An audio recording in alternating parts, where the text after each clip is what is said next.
Hi there guys, my name's John from ActiveGear.com, and in this video I'm going to be taking you through the unboxing, a detailed walkthrough of the menus and the software, also giving you a first impressions opinion ahead of the review which will be coming out in the next couple of weeks. So starting with some eye-level specs, it features a sapphire crystal screen with a titanium body. It also features quick fit release bands along with GPS and GLONASS support. It also supports AMP+, so power meters and heart rate monitors will work with this. It's also got multiple sports profiles along with a wrist HR sensor and a SPO sensor. It's also waterproof to 150 meters and has an impressive battery life with 45 days of regular use, 60 hours in GPS mode and 150 hours in Ultra Max mode. It also tracks regular things like calories, exercise time, distance and all of those great things. As always, before we get started, if you like this video, please give me a thumbs up below as it really helps this channel. And also don't forget to subscribe because the review will be coming out in the next couple of weeks and there's also other great videos. And also if you have a question or a comment, please leave it below. So thanks very much, let's get straight into the video. So starting with the unboxing, when I first received this box, I thought someone had entrusted me with the nuclear codes or something like that. It is, in my opinion, I think it's overkill, but it certainly adds to the unboxing experience. Inside the box, in this pad of foam, you first of all get the Vertix body along with the silicone band for the watch. When you remove the middle layer, then you find the charging cable. As well as the charging cable, you also get the manual and all the other regulatory safety information. And a manual does have a how to use this watch. Now the setup process is one of the easiest setups I've ever done with any bit of technology, whether it's sports or anything else. All you need to do is download the app and then you scan a QR code. You then choose a couple of options that you're going to be using the watch and it's all set up, so no complicated setup process that takes sometimes 10 minutes. So I think that's a real plus for this device. Now looking at the watch itself, it's pretty obvious this is similar to another fitness watch that's on the market that starts with an F and ends with an X. However, that's where it stops there. The Vertix only has 3 buttons. The first one at the top is for the screen light.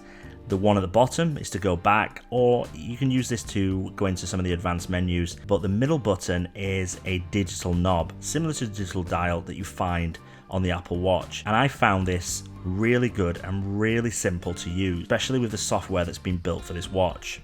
On the back, you find the optical HR sensor along with the SPO sensor. It also features quick fit bands, and these are available from the Coros site. Overall, I like the look and feel of this watch. I like the digital crown and I like how the buttons are laid out. What I'm going to do now is take you through the software interface and some of those menus. Starting with the high-level menus, it's a simple turn of the digital knob to access some of the information that the watch has been collecting that you might want to see at a glance.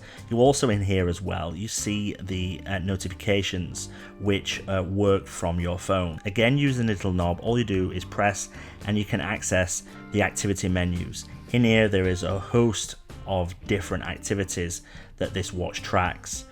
One of the things you find in this menu is AI Trainer. In here it's got a similar thing to Garmin's body battery. It tells you how rested you are in order to start your next activity. As well as this, you can also find all the different activities that you may have done on the watch. As I've already mentioned, it's also got AMP+ support, so you can attach power meters, chest straps and a host of different other things. Now starting an activity is really simple and you've got various different options, and again I'll be covering these in the full review. However, one of the things I really like, it gives you an indication whether it's got a heart rate lock or a GPS lock before it gives you the option to start the activity. While other watches do this, it's really clear in my opinion with the software interface that's been used here.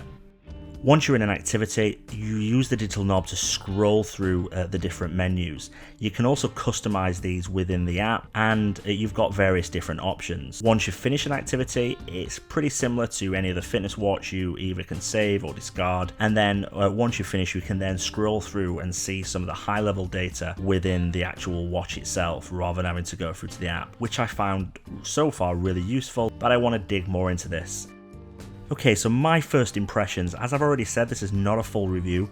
I had this device for about 2.5 weeks, did the unboxing when I first arrived, and some of the other footage has been filmed over time. Now, I want to talk about 3 things I really like about the watch. First of all is the build quality. I think it's really built really well. It uses a sapphire screen, and I've knocked it a few times and found no chips whatsoever in the screen. I've also dropped the watch a few times, and so far, there's no damage to the watch, so I think that's really good, especially for those outdoor types that may be into hiking or mountaineering.